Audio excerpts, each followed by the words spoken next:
Turn our attention now to the Russia talks. We've seen President Trump's envoy there meeting with Putin. I want to bring in from the ANU's Strategic and Defence Studies Centre, Professor Matthew Sussex. Professor, thanks for your time. Where are we at? Is Trump going to meet Putin next week? Well, look, Kieran, it's possible that he will. Trump seems to think that he's achieved some kind of a breakthrough with his envoy Witkoff just recently visiting Moscow. But the devil's, as always, in the detail, and the detail is very, very vague on what the Russians will actually be prepared to propose in terms of a ceasefire and a longer-term peace deal. And one gets the kind of suspicion that this is Putin perhaps wanting to just kick the can down the road by promising Trump a summit, and then also helping Trump out in getting out of the sort of cul-de-sac he's created by issuing ultimatums to Moscow. Yes, indeed. And that cul-de-sac, will it see him return back to the question of sanctions? Is that the end game here? Is that what we have to see?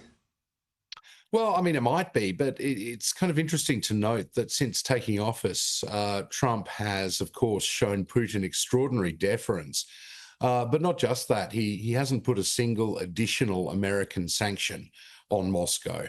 And what he's proposing here are these sort of secondary tariffs on countries that buy Russian energy, and that's China, but chiefly that's India.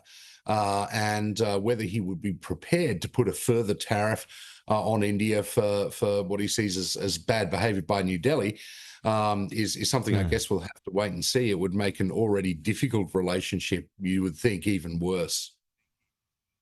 Well, yes, and just to pick up what I was chatting to my panel about, that India relationship, because it's just more complex than saying, oh, India buys energy from Russia. India has had a traditionally non-aligned foreign policy, one in which they've got a lot of their military hardware from Russia. That's right. India is very heavily dependent on Russian arms for its military to have the sort of teeth that it does. And I think, when it comes to India, we do need to kind of temper our expectations about how close New Delhi is prepared to get to the West. There was a lot of enthusiasm when the Quad Mark II was sort of re-signed, that India would get heavily involved in the types of security disputes that we worry about in particularly East Asia and Northeast Asia. But I don't think New Delhi was ever really prepared to do that. What it's much more interested, of course, is the threat from China in the Indian Ocean, and of course continentally too, on land in Doklam. So the extent to which we would be able to cooperate with India militarily across the whole of the Indo-Pacific is an open question. And by the same token, India will see itself as a bit of a swing state, pivoting between Moscow and the West, probably for the foreseeable future, although this latest decision by Trump does kind of push it a little bit further towards the Kremlin. And with, yes, indeed, and just finally, with the conflict itself between Russia and Ukraine, we hope it does come to an end and that Donald Trump can claim a win. That'd be the best case scenario. But is there pressure within the population in Russia? Are they growing tired of the conflict a few years on? Well, look, I think there's this general sense that Russians would like it to end. That's come up in sort of numerous polls, in as much as you can trust them.